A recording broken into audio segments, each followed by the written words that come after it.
Mon bébé ne boit pas au biberon. Quand le passage de l'allaitement au sein vers le biberon pose des problèmes, comment s'y prendre?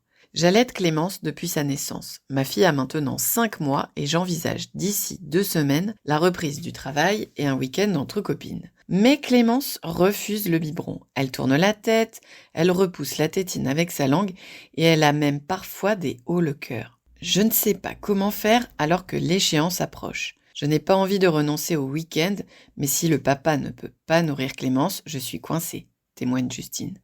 Tous les bébés de mon entourage prennent le biberon sans problème, alors je m'inquiète. Ma fille a-t-elle un trouble de l'oralité dont on parle beaucoup sur les réseaux? L'allaitement maternel est l'alimentation recommandée par l'OMS, quand cela est possible et si cela correspond au choix du couple. Quand la maman souhaite arrêter son allaitement au sein, elle peut proposer des biberons à son bébé. La plupart du temps, la transition se fait en douceur et sans difficulté si elle a pu être anticipée. Mais il arrive que le bébé se détourne de la tétine du biberon et refuse de prendre ses repas. Quelle inquiétude pour les parents. La succion au biberon est-elle plus difficile? Clémence n'a pas de difficulté à boire au sein. Ses compétences de succion ne semblent pas en cause dans cette difficulté de sevrage. Boire au biberon demande moins de force de succion que l'allaitement au sein. On constate d'ailleurs parfois que certains bébés, en allaitement mixte, sein et biberon, finissent par choisir le biberon car c'est plus facile. Techniquement, si l'alimentation a été efficace lors de l'alimentation au sein, le refus du biberon n'est pas lié à un problème de succion. Pourquoi Clémence refuse-t-elle le biberon? L'allaitement au sein fournit au bébé une alimentation idéale. Le lait est produit à la demande et sa constitution varie au cours de la tétée et au fil du temps, s'adaptant ainsi aux besoins du bébé. Le moment de la tétée, quand tout se passe bien, est vécu comme un instant de bien-être pour le bébé et pour sa maman, une bulle d'intimité qu'il peut être difficile de rompre. Parfois, la maman est obligée d'arrêter d'allaiter, pour des raisons médicales, des raisons professionnelles, des contraintes organisationnelles. Et cela peut se ressentir dans la période de passage au biberon. Cette rupture est parfois brutale et mal vécue, ce qui n'aide pas au sevrage. Mettre des mots sur les ressentis maternels sera utile pour bien accompagner cette étape. Passer du sein au biberon, c'est accueillir de nouvelles sensations en bouche. La tétine du biberon n'a ni le goût ni la consistance du sein. Bébé le sent et cela peut lui demander un temps d'adaptation. Le goût du lait change également, si les parents choisissent de donner un lait maternisé. En effet, le lait de maman a une composition spécifique et de multiples saveurs qui varient en fonction de ce qu'elle a mangé. Le lait maternisé, lait en poudre, a une consistance et un goût uniforme, ce qui peut déstabiliser le bébé dans un premier temps.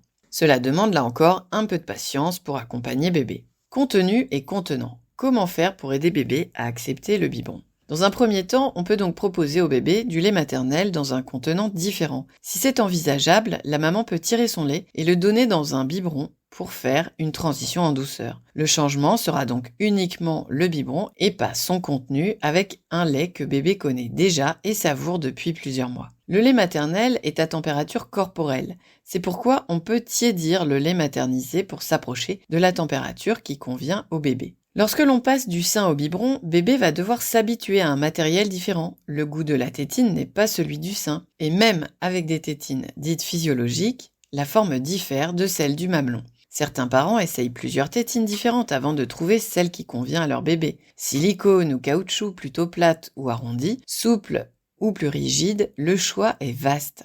Parfois, il est intéressant de lui présenter des biberons d'eau. Cela peut débloquer la situation en l'habituant tranquillement à ce nouveau contenant. Qui doit donner le biberon? Imaginez que vous êtes au régime et que vous vous trouvez devant un placard rempli de délicieux chocolats. La tentation sera grande d'aller l'ouvrir pour vous servir. On peut imaginer que pour le petit bébé, se trouver près du sein de maman lors de la prise des premiers biberons peut représenter une difficulté supplémentaire, une frustration qu'il faut accompagner en douceur. Il est donc parfois intéressant de demander à l'autre parent ou à une personne de l'entourage de donner les premiers biberons en l'éloignant de la maman. Cela peut aussi être utile si la maman veut limiter les montées de lait qui risquent de se produire aux heures des repas.